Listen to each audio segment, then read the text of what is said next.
Hello everyone, welcome to learning with us. जैसा कि आपको पता है, आपका बिहार शिक्षक भर्ती 2.0 का पेपर बिल्कुल पास आ गया। आपका 9 तारीख को है 6 to 8 का साइंस का पेपर। तो आपको ये भी पता होगा कि 6 to 8 ही साइंस की एनसीईआरटी से आपके क्वेश्चन बनेंगे। 6-7 की एनसीईआरटी मैंने आपकी करवा रखी है, अगर आपने नहीं देखी है तो देख लीजिए। और 8th की एनसीईआरटी आज मैं आपकी काफ़ी चैप्टर मैंने आपके करवा रखे हैं, जिसमें से आज मैं आपको चैप्टर पढ़ाने वाली हूँ जिसका नाम है बल तथा दाब।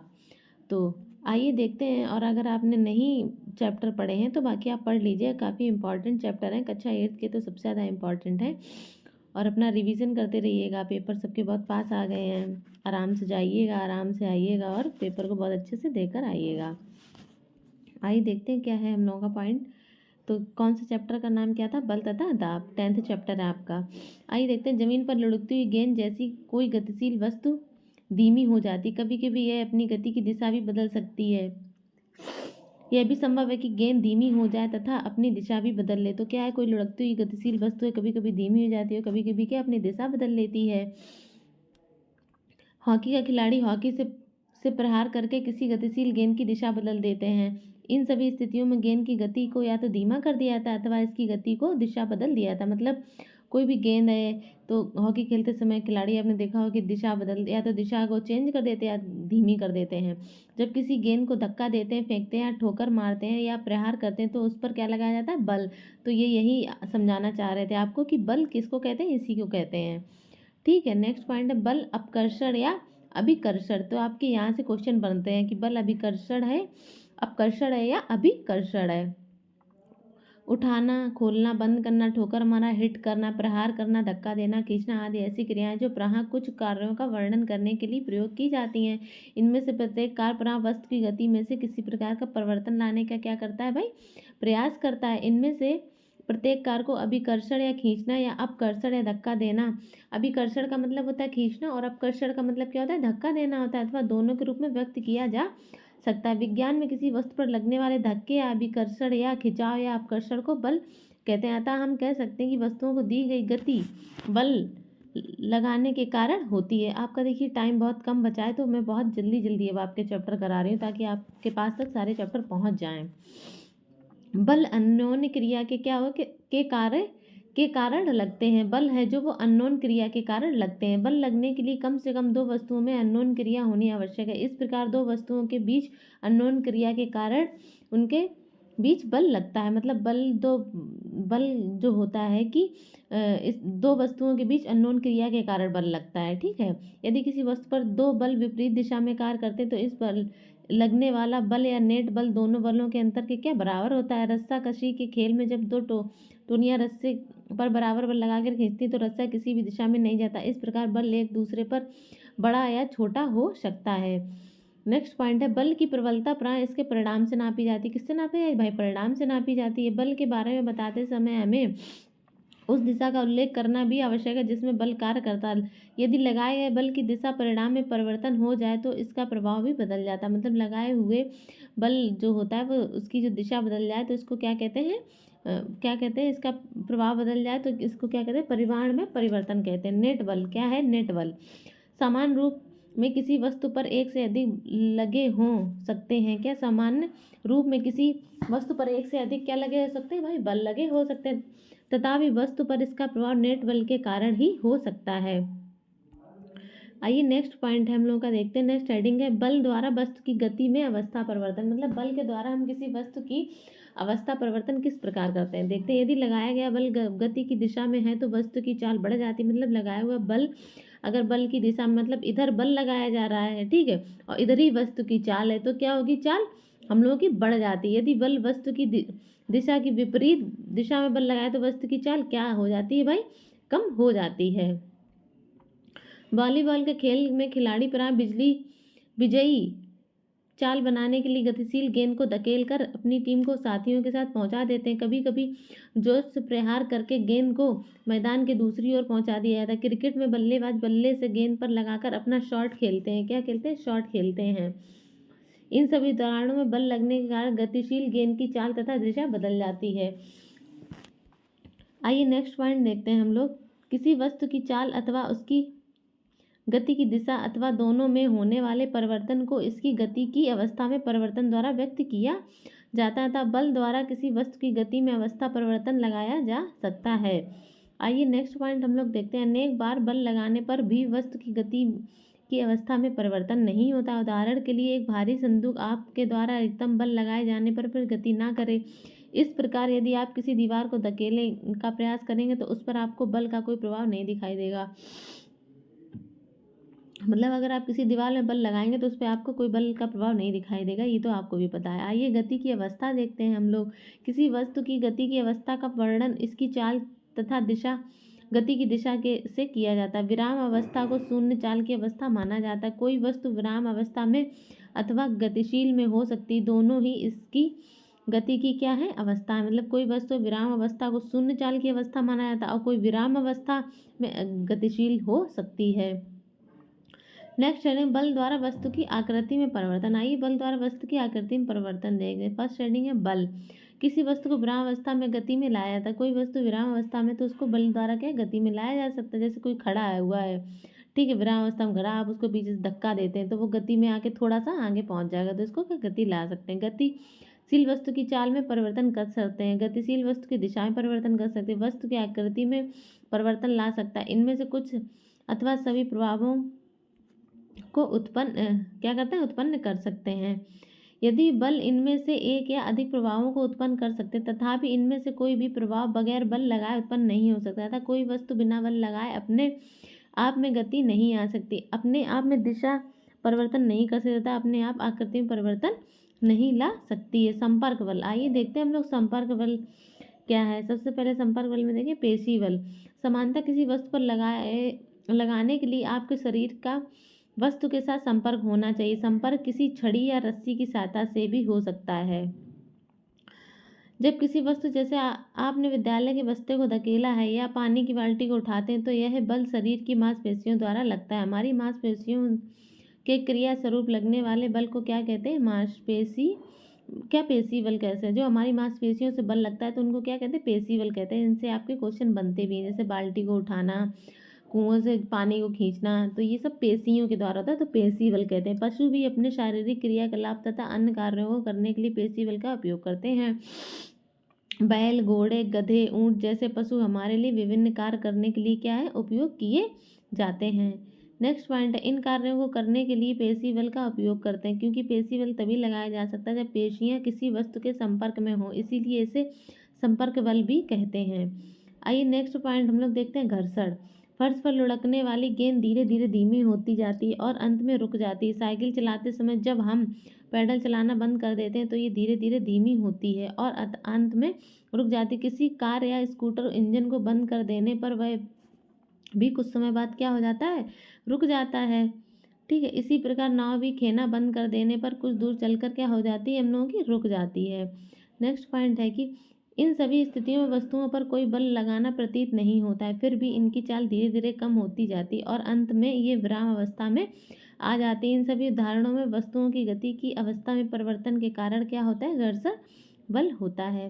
नेक्स्ट है फर्श तथा गेंद की सतहों के बीच लगने वाला घर्षण बल ही गतिशील गेंद को विराम अवस्था में लगाता है। मतलब फर्श और गेंद की सतहों के बीच में लगने वाला बल क्या होता है, घर्षण बल ही गतिशील गेंद को विराम अवस्था में लाता है। इसी प्रकार पानी तथा नाव की सतहों के बीच में से पानी आपका भरा है और नाव है, इसके बीच में जो बल लगता है खेना बंद करने पर नाव को रोक देता है।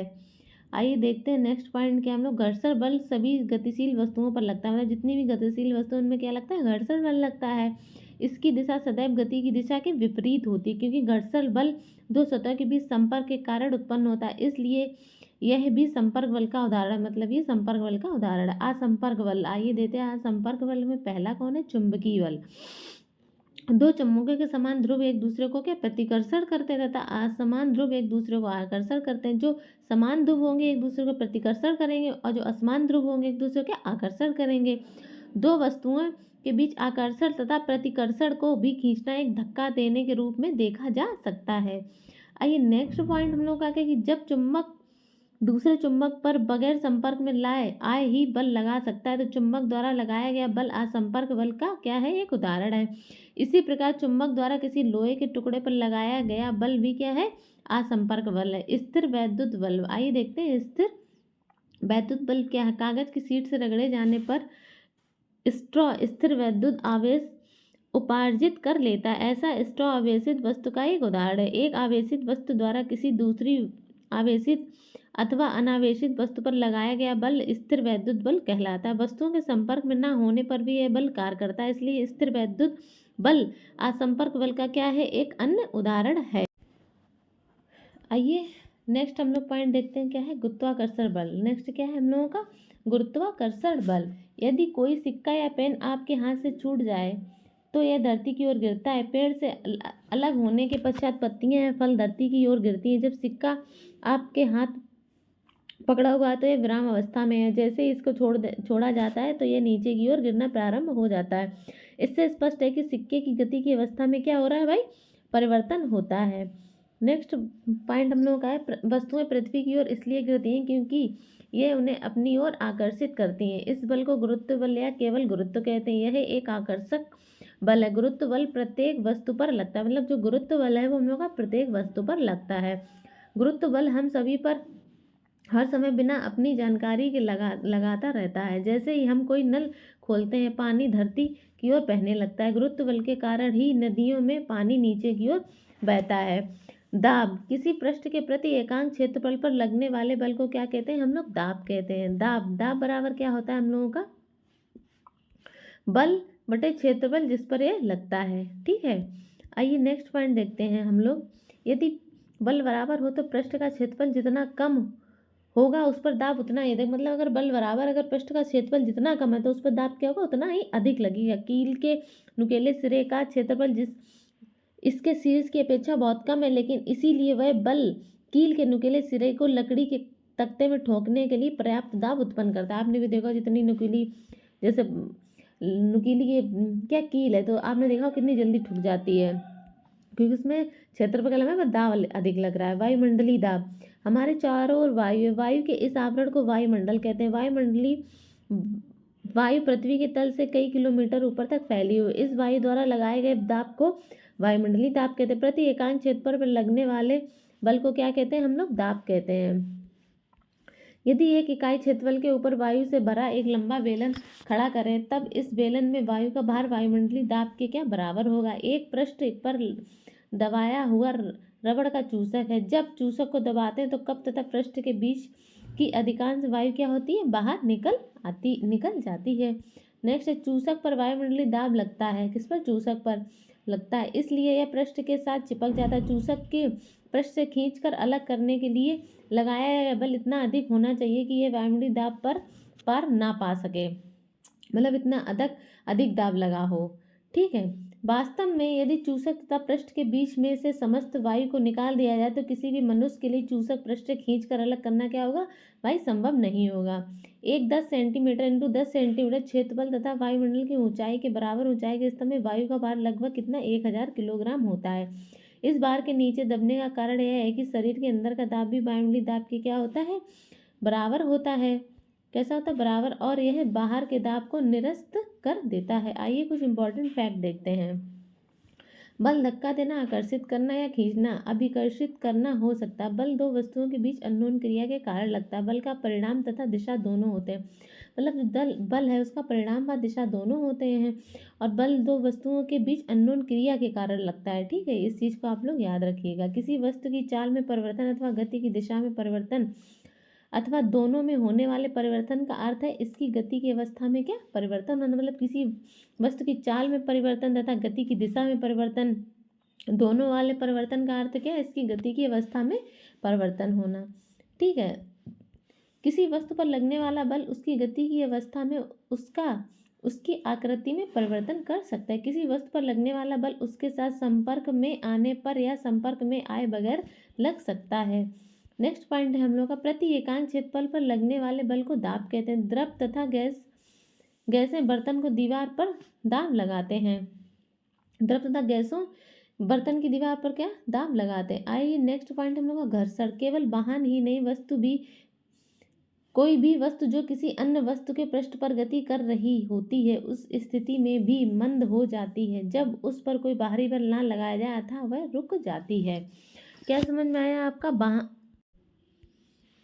घर्षण बल, कौन सा बल हम लोगों का? घर्षण बल। यदि कोई दिशा में बल लगाते हैं, अगर कहीं यदि बाईं दिशा में बल लगाते हैं तो घर्षण दाईं दिशा में कार्य करता है। मतलब अगर बाईं में लगा रहे हैं तो दाईं में कार्य, और दाईं दिशा में बल लगाते हैं तो घर्षण बाईं दिशा में काम। दोनों स्थितियों में घर्षण पुस्तक की गति का विरोध करती है। किसकी? पुस्तक। घर्षण बल सदैव ही लगाए गए बल का विरोध करता है। मतलब जो घर्षण बल होता है वो लगाए गए बल का विरोध करता है। ठीक है। उपरोक्त क्रियाकलाप में घर्षण बल पुस्तक तथा मेज के पृष्ठों के बीच में कार्य करता है।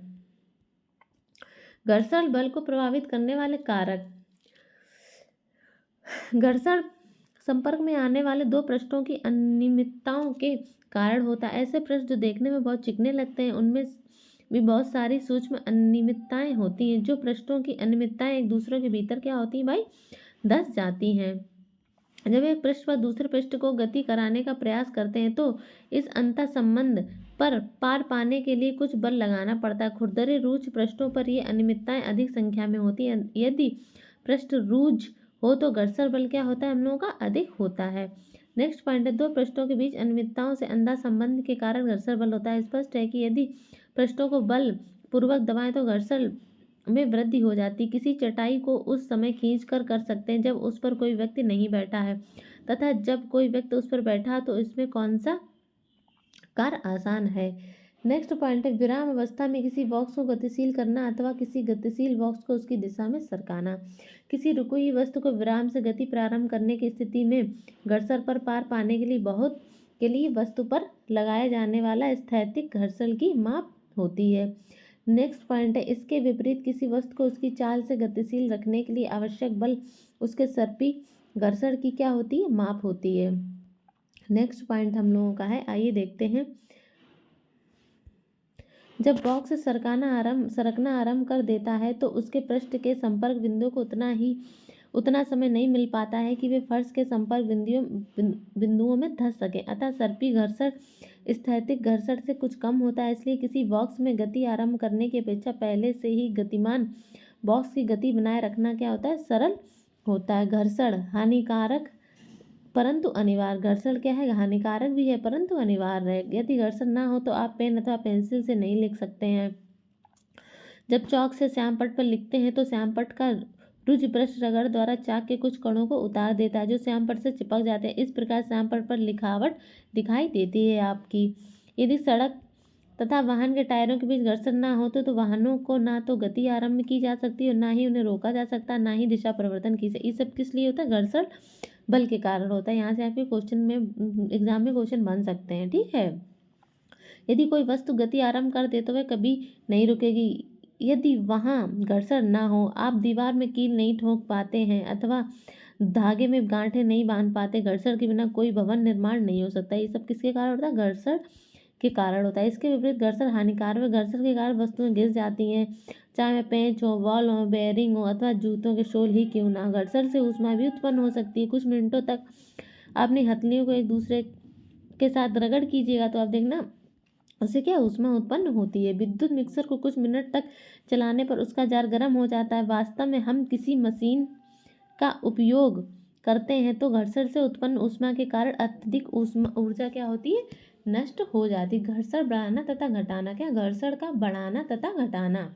कुछ परिस्थितियों में घर्षण वांछनीय होता है। खांचे जूतों की फर्श से पकड़ पाते हैं जिसके कारण आप चलते समय सुरक्षित रहते हैं। इसी प्रकार कारों, ट्रकों तथा बुलडोजरों के टायर भी खांचेदार होते हैं जिससे सड़क पर उनकी पकड़ अच्छी होती है। तो आपका समझ में आया घर्षण बल का कितना उपयोग है। मतलब जो घर्षण है हम लोग, अब जैसे हम लोग पेन से लिखते हैं, पेंसिल से लिखते हैं, कारों का चलना, मतलब हर चीज़ ये सब घर्षण बल के कारण ही हो रहा है। ठीक है। नेक्स्ट पॉइंट है, स्वचालित वाहन तथा साइकिलों की ब्रेक प्रणालियों में ब्रेक पैडों का उपयोग करके हम जानबूझ कर घर्षण में वृद्धि करते हैं। जब कोई साइकिल चलाते समय उनके ब्रेक पैड पहिए को स्पर्श नहीं करते हैं परंतु जब ब्रेक लीवर को दबाते हैं तो ये पैड घर्षण के कारण रिम की गति को रोक देते हैं और पहिया का गति करना क्या हो जाता है? बंद कर देता है। कबड्डी के खिलाड़ी अपने हाथों पर मिट्टी रगड़ते हैं ताकि वे अपनी प्रतिद्वंदी को और अच्छी तरह से पकड़ सकें। व्यायामी जिम्नास्ट अपने हाथों पर कोई रूज पदार्थ लगा लेते हैं ताकि घर्षण में वृद्धि करके अच्छी पकड़ बना सकें। तो ये सब समझ में आया आपको किसके कारण होता है? ये सब घर्षण के कारण होता है, ठीक है। यद्यपि कुछ अन्य स्थिति में घर्षण अवांछनीय होता है। जब दरवाजों के कब्जे चूल्हों में तेल की कुछ बूंदें डालते हैं तो दरवाजा सहज ही घूमने लगता है। आपने देखा होगा दरवाजा नहीं घूमता, तेल डाल देते घूमने लगता है। साइकिल तथा मोटर के मैकेनिक मिस्त्री इन मशीनों के गतिशील भागों के बीच में ग्रीस लगाते हैं। ये आप भी जानते हो। उपरोक्त सभी परिस्थितियों में हम दक्षता में वृद्धि के साथ घर्षण को क्या कर सकते हैं? कम कर सकते हैं। ज़्यादा ग्रीस लगाएंगे तो ज़्यादा अच्छे से गाड़ी चलेगी, थोड़ी कम रह जाएगी तो कम अच्छे से चलेगी। जब तेल, ग्रीज अथवा ग्रेफाइट को किसी मशीन के गतिशील पुर्जों भागों के बीच लगाए तो वहाँ इनकी एक पतली परत बन जाती तथा गतिशील पृष्ठ सीधे ही एक दूसरे को रगड़ नहीं पाते हैं। इस प्रकार अनियमितताओं का अंतः संबंध का अंतः पाषण काफी सीमा तक दूर हो जाता है, गति सहज बन जाती है हम लोगों की। आइए नेक्स्ट पॉइंट देखते हैं। घर्षण कम करने वाले पदार्थों को स्नैक कहते हैं। कुछ मशीनों में स्नैक के रूप में तेल का उपयोग ना करने की सलाह दी जाती है। वहाँ पर घर्षण कम करने के लिए गतिशील पुर्जों के बीच वायु की गति का क्या उपयोग किया जाता है? पहिए घर्षण कम कर देते हैं। क्या जो पहिए होते हैं वो घर्षण को क्या कर देते हैं भाई? कम कर देते हैं। जब एक वस्तु किसी दूसरी वस्तु के पृष्ठ पर लुढ़कती है तो उसकी गति के प्रतिरोध को लोटनिक घर्षण कहते हैं। लोटन घर्षण कम कर देता है। किसी वस्तु को दूसरी वस्तु पर सरकने की तुलना में लोटन करना सदैव आसान होता है। यही कारण है कि रोलर जड़ा सामान खींचना सुविधाजनक होता है। कैसा? रोलर जड़ा सामान क्या होता है? सुविधाजनक होता है हम लोगों का। लोटनिक घर्षण सर्पी घर्षण से कम होता है। लोटनिक घर्षण होता है जो वो हम लोग का सर्पी घर्षण से क्या होता है? कम होता है। इसलिए अधिकांश मशीनों में सर्पण को बाल बेरिंग के उपयोग द्वारा लोटन में प्रतिस्थापित किया जाता है। छत के पंखों तथा साइकिलों में धुरी तथा नाभि हब के बीच में बाल बेरिंग का उपयोग इसके लिए क्या है? सामान्य उदाहरण है। नेक्स्ट कौन सा घर्षण है हम लोग का? तरल घर्षण। वायु अत्यंत हल्की तथा विरल होती फिर भी इससे होकर गति करने वाली वस्तुओं पर वायु घर्षण बल लगाती। इसी प्रकार जल तथा अन्य द्रव भी इनके होकर गति करने वाली वस्तुओं का घर्षण बल लगाते हैं। विज्ञान में गैसों तथा द्रवों को एक ही नाम दिया गया है। क्या? तरल नाम दिया गया है। आइए नेक्स्ट देते हैं। अतः हम कह सकते हैं कि तरल इनसे होकर गति करने वाली वस्तुओं पर क्या घर्षण बल लगाते हैं। तरलों द्वारा लगाए गए घर्षण बल को कर्षण भी कहते हैं। क्या? कर्षण भी कहते हैं। किसी तरल पर लगाने वाला घर्षण बल उसी तरल के सापेक्ष गति पर क्या निर्भर करता है? घर्षण बल वस्तु की आकृति तथा तरल की प्रकृति पर भी क्या करता है? निर्भर रहता है। नेक्स्ट है, जब वस्तुएं किसी तरल में गति करती हैं तो उन्हें उन पर लगे घर्षण बल पर पार पाना होता है। इसी प्रक्रिया को उनकी ऊर्जा का क्षय होता है। नेक्स्ट हेडिंग हम लोग नेक्स्ट पॉइंट है, अतः घर्षण को कम से कम करने के लिए प्रयास किए जाते हैं। अतः वस्तुओं को विशिष्ट आकृतियाँ दी जाती हैं। वास्तव में उन्हें ये संकेत प्रकृति से मिलते हैं। पक्षी तथा मछलियाँ तरल में गति करती हैं। पक्षी तथा मछलियाँ किस में गति करती हैं भाई? हम लोगों की तरल में गति करती हैं, मतलब द्रव में गति करती हैं। आइए नेक्स्ट पॉइंट देखते हैं हम लोग क्या है। उनके शरीर का विकास इस प्रकार हुआ होगा कि तरल में गति करते समय घर्षण पर पार पाने में उनकी ऊर्जा का क्षय यथासंभव कम हो। वास्तव में सभी वाहनों के डिजाइन इस प्रकार बनाए गए कि तरल घर्षण क्या हो हम लोगों का? कम हो। आइए कुछ इंपॉर्टेंट फैक्ट देखते हैं इसी चैप्टर के। घर्षण संपर्क में रखे दो पृष्ठों के बीच सापेक्ष गति का विरोध करता है। मतलब जो घर्षण है दो वस्तुओं के बीच में रखी सापेक्ष गति का क्या विरोध करता है? यह दोनों पृष्ठों पर कार्य करता है। घर्षण संपर्क के दो पृष्ठों की प्रकृति पर क्या करता है भाई? आपका निर्भर करता है। नेक्स्ट पॉइंट है हमको, दिए गए पृष्ठों के युगल के लिए घर्षण इन पृष्ठों के क्या चिकनेपन की अवस्था पर क्या निर्भर करता है? घर्षण इस बात पर निर्भर करता है कि दो पृष्ठ एक दूसरे को कितना बलपूर्व दबाते हैं। आइए नेक्स्ट हम देखते हैं, स्थैतिक घर्षण तब कार्य करना आरंभ करता है जब हम किसी वस्तु को उसकी विराम स्थिति में गति में लाने का प्रयास। जो स्थैतिक घर्षण है, जब कोई वस्तु रुकी है और उसको क्या है किसी वस्तु को विराम स्थिति से गति में लगाने का प्रयास करते हैं, तो ये कौन सा घर्षण बल काम करता है? स्थैतिक घर्षण काम करता है हम लोगों का। ठीक है, आइए देखते हैं क्या हम लोग का सर्पी घर्षण। सर्पी घर्षण तब कार्य करना आरंभ करता है जब कोई वस्तु किसी अन्य वस्तु पर सर्पी गति करे। सर्पी घर्षण स्थैतिक घर्षण से कम होता है। सर्पी घर्षण होता है जो वो स्थैतिक घर्षण से क्या होता है भाई? कम होता है। घर्षण हमारे बहुत से क्रियाकलापों में क्या है? महत्वपूर्ण होता है। किसी पृष्ठ को को रूज बनाकर घर्षण बढ़ाया जा सकता है। जूतों की तली तथा वाहनों के टायर घर्षण बल के लिए खांचेदार बनाए जाते हैं। कभी कभी घर्षण क्या होता है हम लोगों का अवांछनीय होता है। आपने देखा जूते में खांचे बने होते हैं, ये इसीलिए बने होते हैं। स्नेहक लगाकर घर्षण को कम किया जा सकता है। जब कोई वस्तु किसी अन्य वस्तु पर लोटन करती है तो लोटनी घर्षण करना प्रारंभ करता है। लोटनी घर्षण सर्पी घर्षण की अपेक्षा क्या होता है आपका कम होता है।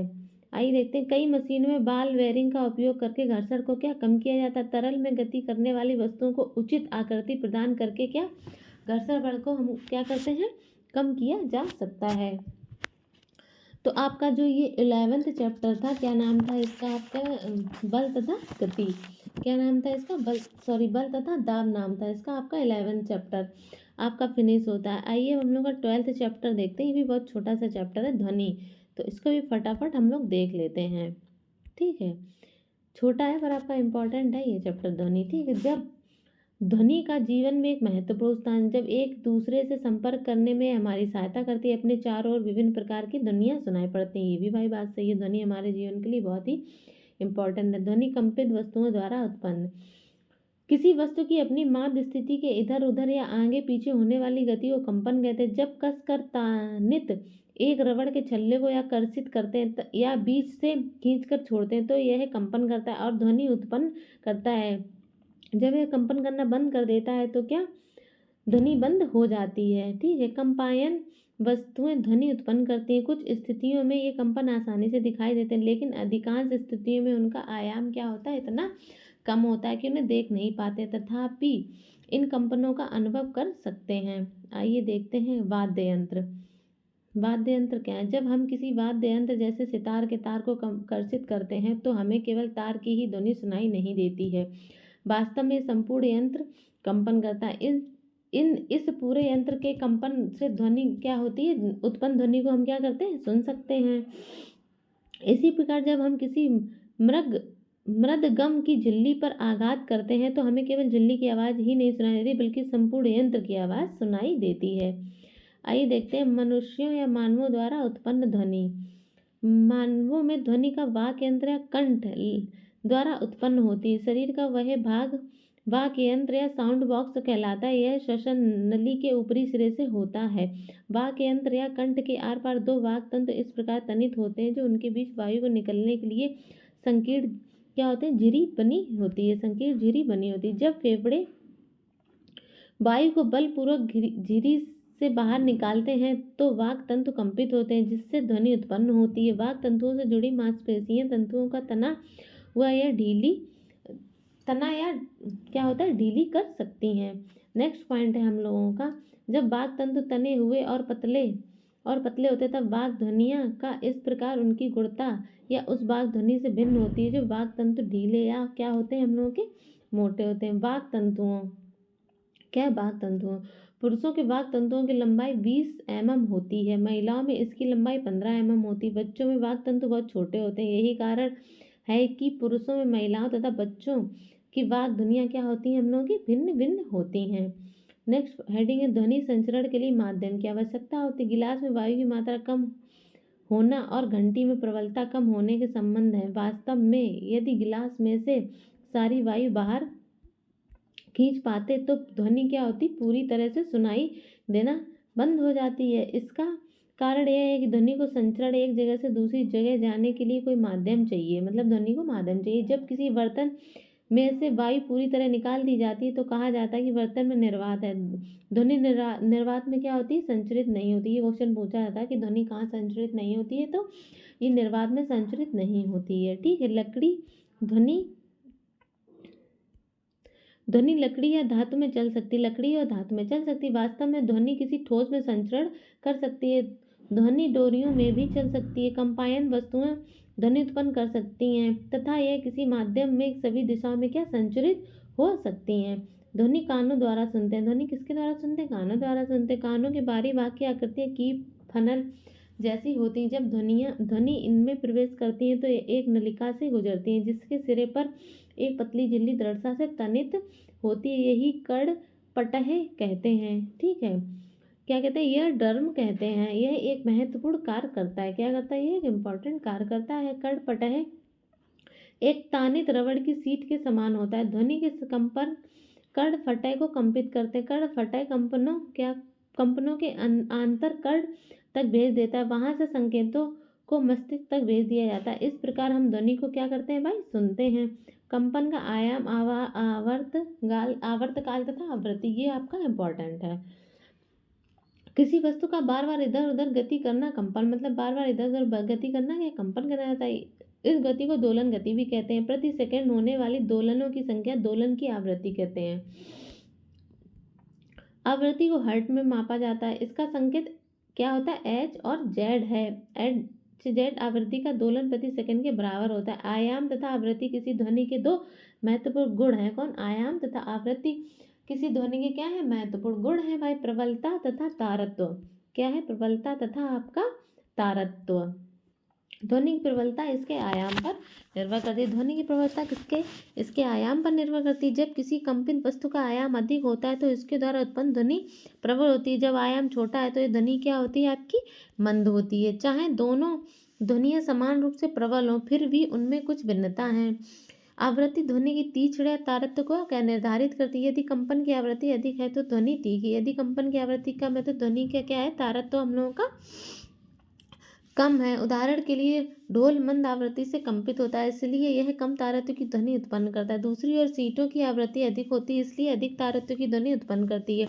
पक्षी उच्च तारत्व की ध्वनि क्या करता है, हम लोगों का उत्पन्न करता है। कौन, पक्षी जो होता है उच्च तारत्व की ध्वनि उत्पन्न करता है, जबकि शेर की दाढ़ तारत्व मंद होती है। तथापि शेर की दाढ़ अत्यधिक प्रबल है, जबकि पक्षी की ध्वनि दुर्बल होती है। समानतः एक महिला की आवाज़ किसी पुरुष की अपेक्षा अधिक आवृत्ति तथा अधिक तीखी होती है। ध्वनि की प्रबलता क्या है, हेडिंग हम लोगों की अब ध्वनि की प्रबलता। ध्वनि की प्रबलता ध्वनि उत्पन्न करने वाले कंपनों के आयाम के वर्ग के क्या समानुपातिक है। उदाहरण के लिए यदि आयाम 2 गुना हो जाए तो प्रबलता 4 के गुणज में बढ़ जाता है। मतलब अगर आपका आयाम 2 गुना हो जाए तो प्रबलता के 4 गुणक बढ़ जाएगा। प्रबलता को डेसिबल मात्रक में व्यक्त करते हैं। निम्न सारणी विभिन्न स्रोतों में आने वाले ध्वनियों का प्रबलता का क्या कुछ बोध कराती, मतलब जो सामान्य मनुष्य है उन्हें 10 dB उनकी प्रबलता होनी चाहिए। मंद या फुसफुसाहट में तो 30 dB, सामान्य बातचीत वार्तालाप 60 dB ये पूछा जाता है। व्यस्त यातायात में 70 dB, औसत फैक्ट्री में 80 dB आपका होगा, ठीक है। 80 dB से अधिक प्रबल स्वर शरीर के लिए क्या होता है, कष्टदायक हम लोगों का होता है। आइए नेक्स्ट पॉइंट हम लोग देते हैं श्रव्य तथा अश्रव्य ध्वनियाँ। ध्वनि उत्पन्न करने के लिए हमें एक कंपायन वस्तु की आवश्यकता होती है। लगभग 20 कंपन प्रति सेकंड 20 हर्ट्ज से कम आवृत्ति की ध्वनियाँ मानव कान सुन नहीं सकते। यह कह सकते हैं कि 20 हर्ट्ज से कम आवृत्ति की ध्वनियाँ मानव कान द्वारा संसूचित नहीं किया जा सकता। ऐसी ध्वनियों को अश्रव्य ध्वनि कहते हैं। जो 20 हर्ट्ज से कम की होती हैं ध्वनियाँ, वो मानव कान नहीं सुन सकते। तो ऐसी ध्वनियाँ क्या कहलाती हैं, हम लोगों की अश्रव्य ध्वनियाँ कहलाती हैं। कंपन 20,000 कंपन प्रति सेकंड 20 हर्ट्ज से अधिक आवृत्ति की ध्वनियाँ भी मानव कान द्वारा संसूचित नहीं होती। अतः मानव कानों के लिए श्रव्य की आवृत्ति का परास लगभग कितना है, 20 हर्ट्ज से 20,000 हर्ट्ज तक है। इसका अर्थ है कि केवल 20 हर्ट्ज और 20 के हर्ट्ज के बीच की आवृत्ति वाली ध्वनियाँ ही सुन सकते हैं हम लोग। शोर तथा संगीत, क्या हेडिंग, शोर तथा संगीत हेडिंग है। कुछ ध्वनियाँ सुखद लगती हैं जबकि कुछ ध्वनियाँ अच्छी नहीं लगती हैं। अड़ोस पड़ोस में निर्माण कार्य चल रहा है। निर्माण स्थल से आने वाली ध्वनियाँ सुखद प्रतीत नहीं होती। बसों तथा ट्रकों के होने वाले हॉर्न की ध्वनियाँ अच्छी नहीं लगती। इसी प्रकार की अपरित ध्वनियों को क्या कहते हैं हम लोग, शोर ध्वनियाँ कहते हैं। जो हम लोग के कानों को अच्छी लगती हैं वो अपरित ध्वनियाँ होती है। दूसरों की बात अंदरों की ध्वनियों का आनंद लेते हैं। सुस्वर ध्वनि वह है जो कानों में सुखद लगती है। हारमोनियम द्वारा उत्पन्न ध्वनि सुस्वर ध्वनि कहलाती है। सितार के तार द्वारा उत्पन्न ध्वनि भी सुस्वर ध्वनि हम लोग की कहलाती हैं। जो हम लोग को सुखद लगती है वो सुस्वर ध्वनि कहलाती है, ठीक है। ध्वनि प्रदूषण, आइए देखते हैं ध्वनि प्रदूषण में हम लोग का क्या दिया हुआ है। वायु में अवांछित गैसीय कणों की उपस्थिति वायु प्रदूषण कहलाती है। इस प्रकार वातावरण में अत्यधिक या अवांछनीय ध्वनि को शोर प्रदूषण कहते हैं। क्या, शोर प्रदूषण कहते हैं हम लोग। शोर प्रदूषण के प्रमुख कारण है वाहनों की ध्वनियाँ, विस्फोट जिसमें पटाखों का फटना भी शामिल है, मशीनें, लाउड स्पीकर आदि, ऊंची आवाज में चलाए गए टेलीविजन तथा ट्रांजिस्टर, रेडियो, रसोई घर के कुछ उपकरण, कूलर, वातावरण को सभी शोर क्या है, प्रदूषण ध्वनि के लिए उत्तरदायी है। ध्वनि प्रदूषण की हानियां, परिवेश में अत्यधिक शोर की उपस्थिति अनेक स्वास्थ्य संबंधी समस्याओं का कारण बन सकती है। अनिद्रा, अति तनाव, उच्च रक्तचाप, चिंता तथा अन्य बहुत से स्वतंत्र स्वास्थ्य ध्वनियाँ स्वास्थ्य संबंधी विकार शोर प्रदूषण उत्पन्न होता है। लगातार प्रबल ध्वनि के प्रभाव से रहने वाले व्यक्ति की सुनने की क्षमता अस्थायी स्थायी रूप से क्या हो जाती है भाई, कम हो जाती है। ध्वनि प्रदूषण सीमित रखने के उपाय क्या हैं? शोर को ध्वनि नियंत्रित करने के लिए हमें शोर के स्रोतों पर नियंत्रण करना चाहिए। इसके लिए वायुयानों के इंजन, यातायात के वाहनों, औद्योगिक मशीन तथा घरेलू उपकरणों में रवशामक युक्तियां लगानी चाहिए। कैसी रवशामक युक्तियां? मतलब साइलेंसर लगाने चाहिए। शोर उत्पन्न करने वाले क्रियाकलापों को आवासीय क्षेत्रों से दूर संचालित करना चाहिए। शोर उत्पन्न करने वाले उद्योगों को आवासीय क्षेत्र से दूर स्थापित करना चाहिए। स्वचालित वाहनों के हॉर्न का उपयोग कम से कम करना चाहिए। टेलीविजन तथा संगीत निकायों की ध्वनि प्रबलता कम रखनी चाहिए। शोर प्रदूषण के हानिकारक प्रभाव को कम करने के लिए सड़कों तथा भवनों के आसपास पेड़ लगाए जाए जिसकी ध्वनि आवाज़ों तक ना पहुंच सके। ठीक है, आइए कुछ इंपॉर्टेंट फैक्ट देखते हैं। ध्वनि कंपन करती हुई वस्तु द्वारा उत्पन्न होती है। मानव वाक तंतुओं के कंपन द्वारा क्या होती है? ध्वनि नमनों की उत्पन्न होती है। ध्वनि किसी माध्यम, गैस, द्रव या ठोस में संचरित होती है, निर्वात में संचरित नहीं होती। कर्ण पटय ध्वनियों के कंपन को अनुभव कराते हैं, इन संकेतों को मस्तिष्क तक भेज देते हैं। इस प्रक्रिया को क्या श्रवण या सुनना कहते हैं। प्रति सेकंड होने वाले दोनों या कंपनों की संख्या दोलन की आवृत्ति कहलाती है। आवृत्ति को हर्ट्ज में व्यक्त करते हैं। कंपन आयाम जितना अधिक होता है ध्वनि उतनी ही क्या होगी हम लोगों की? प्रबल होगी भाई। ध्वनि की आवृत्ति अधिक होने पर तारत्व अधिक होता है और ध्वनि अधिक तेज छोड़ती है। अप्रिय ध्वनियाँ शोर कहलाती है। अत्यधिक या अवांछनीय ध्वनियाँ ध्वनि प्रदूषण उत्पन्न करती हैं हम लोगों की। ठीक है, ध्वनि प्रदूषण मानव के लिए स्वास्थ्य समस्या उत्पन्न कर सकता है। ध्वनि प्रदूषण को न्यूनतम करने के प्रयास करने चाहिए। तो आपका ये 12th चैप्टर था ध्वनि, आपका ये भी खत्म हो गया। 11th चैप्टर है बल, वो भी आपका खत्म फिनिश हो चुका है। तो आई होप आपको मेरी क्लास समझ में आई हो। तो वीडियो को लाइक कीजिएगा, चैनल को सब्सक्राइब कीजिएगा और दोस्तों के साथ शेयर कीजिएगा। मैं आपकी 8th क्लास की एनसीईआरटी फटाफट फिनिश करवा दूंगी आज या कल में, कल तक ख़त्म हो जाएगी आपकी। ठीक है, थैंक यू सो मच। अपनी पढ़ाई अच्छे से करते रहिए।